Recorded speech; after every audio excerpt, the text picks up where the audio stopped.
অসমৰ কৃষকসকললৈ ভাল খবৰ হয়, যিসকল কৃষক বন্ধু আছে তেওঁলোকৰ কাৰণে এই ভিডিঅ'টো অত্যন্ত গুৰুত্বপূৰ্ণ, কিয়নো বৰ্তমান সময়ত এটা নতুনকৈ আঁচনি ৰূপায়ণ কৰা হৈছে আৰু এই আঁচনিৰ অধীনত কোনসকল কৃষক বন্ধুৱে এই 11,000কৈ টকা লাভ কৰিব বা কি কি নথিপত্ৰৰ প্ৰয়োজন হ'ব বা কোনসকল খেতিয়কে এই টকাটো লাভ কৰিব, সবিশেষ জনাম এইটো ভিডিঅ'ৰ জৰিয়তে। তাৰ আগতে সৰু এটা ৰিকুৱেষ্ট, যদি আমাৰ ইউটিউব চেনেললৈ প্ৰথমবাৰৰ কাৰণে ভিজিট কৰিছে প্লিজ চেনেলটো ছাবস্ক্ৰাইব কৰি বেল আইকনটো বজাই দিব আৰু ভিডিঅ'টোত এটা লাইক কৰি দিব আৰু বেছিকৈ শ্বেয়াৰ কৰি দিব, যাতে প্ৰত্যেকজন কৃষক বন্ধুৱে অৰ্থাৎ প্ৰত্যেকজন খেতিয়কে যাতে এই ভিডিঅ'টো চাই তেওঁলোকে এপ্লাই কৰিব পাৰে আৰু এই 11,000 যিটো চৰকাৰী নতুন এটা আঁচনি ৰূপায়ণ কৰিছে আৰু এই আঁচনিটো যাতে তেওঁলোকে ল'ব পাৰে। মই সবিশেষ জনাই আছো কি কি ডকুমেণ্টৰ প্ৰয়োজন হ'ব আৰু কেনেকৈ আপুনি এপ্লাই কৰিব, অনলাইনৰ জৰিয়তে এপ্লাই হ'ব নে অফলাইনৰ জৰিয়তে এপ্লাই হ'ব। সো ভিডিঅ'টো সম্পূৰ্ণ শেষলৈকে চাই থাকিব। বৰ্তমান সময়ত এটা অসমত নতুনকৈ আঁচনি ৰূপায়ণ কৰা হৈছে আৰু এই আঁচনিৰ অধীনত কিন্তু প্ৰত্যেকজন খেতিয়ক বন্ধুৱে অৰ্থাৎ কৃষক বন্ধুসকলে কিন্তু 11,000 টকা বছৰি লাভ কৰিব আৰু সোণগুটিৰে সোণালী ভৱিষ্যত, অসমৰ পথাৰৰ পৰা শক্তিশালী অৰ্থনীতি, অসমৰ পথাৰৰ শক্তিশালী অৰ্থনীতি গঢ়াৰ এই লক্ষ্য চৰকাৰৰ। যোগ্য কৃষকলৈ বছৰি 11,000 টকাৰ সাহায্য। আপুনি এটা বছৰতে নহয়, প্ৰত্যেকটো বছৰতে যদি আপুনি এজন যোগ্য কৃষক হয় তেনেহলে কিন্তু প্ৰত্যেকটো বছৰতেই কিন্তু এইটো সাহায্য হিচাপে আপুনি 11,000 টকাটো লাভ কৰিব আৰু এই ফসল বীমাৰ সুবিধাটো ল'ব পাৰিব। আপুনি যদি ফসল বীমাৰ সুবিধাটো ল'ব বিচাৰিছে তেনেহলে যদি আপুনি যোগ্য কৃষক হয় তেনেহলে এই ফসল বীমাৰ সুবিধাটো ল'ব পাৰিব আৰু ফসল বীমাৰ যিটো আপুনি 1 টকাৰ বিনিময়ত কিন্তু এইটো এপ্লাই কৰিব পাৰিব আৰু এই এপ্লাইৰ জৰিয়তে কিন্তু আপুনি এই ফসল বীমাৰ সুবিধাটো ল'ব পাৰিব। তাৰ পিছতে 3 নম্বৰত কোৱা হৈছে কৃষকলৈ অধিক শক্তিশালী ন্যূনতম সমৰ্থন মূল্য। 4 নম্বৰত প্ৰযুক্তি চালিত কৃষি ব্যৱস্থাৰ উৎপাদন বৃদ্ধি আৰু এই উৎপাদন যাতে বৃদ্ধি হয় সেই প্ৰযুক্তি চালিত কৃষি যেনেকৈ ৰূপায়ণ কৰিব লাগে সেই প্ৰচেষ্টা চলাইছে চৰকাৰে। তাৰ পিছতে কোৱা হৈছে 10 লাখ মেট্ৰিক টন মৎস্য উৎপাদনৰ লক্ষ্য চৰকাৰৰ এই নতুনকৈ এই আঁচনিসমূহ ৰূপায়ণ কৰি আছে। দুগ্ধ, হাঁহ কুকুৰা, গাহৰি পালনেৰে গ্ৰাম্য সমবায়লৈ অৱদান আৰু এই যি 11,000 টকাটো কোনসকলে লাভ কৰিব সেই বিষয়ে মই এতিয়া আলোচনা কৰি আছো আৰু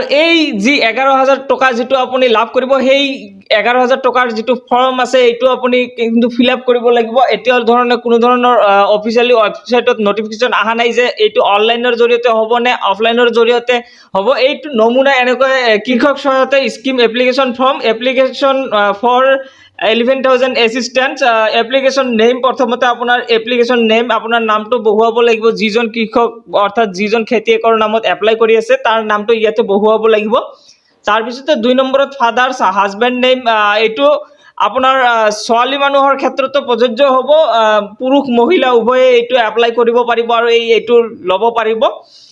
যিসকলৰ মহিলাৰ ক্ষেত্ৰত হ'লে তেনেহলে হাজবেণ্ডৰ নামটো ইয়াতে বহুৱাই দিব। তাৰপিছতে 3 নম্বৰত ডেট অফ বাৰ্থটো ইয়াতে বহুৱাই দিব। 4 নম্বৰত মোবাইল নাম্বাৰ এটা দি দিব।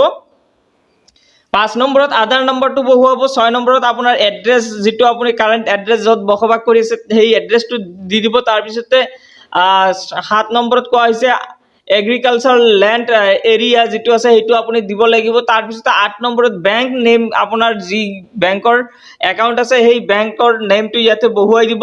9 নম্বৰত কোৱা হৈছে বেংক ব্ৰাঞ্চ নেম, আপুনি এইটো আপোনাৰ পাছবুকত পাই যাব। 10 নম্বৰত একাউণ্ট নাম্বাৰ যিটো আছে সেইটো আপুনি আপোনাৰ পাছবুকত পাই যাব।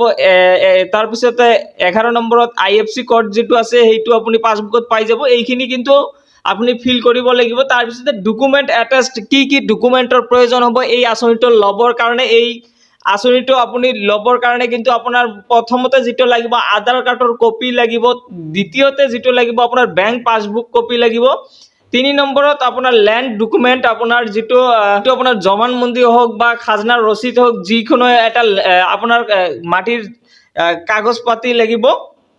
তাৰপিছতে কোৱা হৈছে পাছপোৰ্ট সাইজ ফটোগ্ৰাফ লাগিব আৰু মোবাইল নাম্বাৰ লাগিব।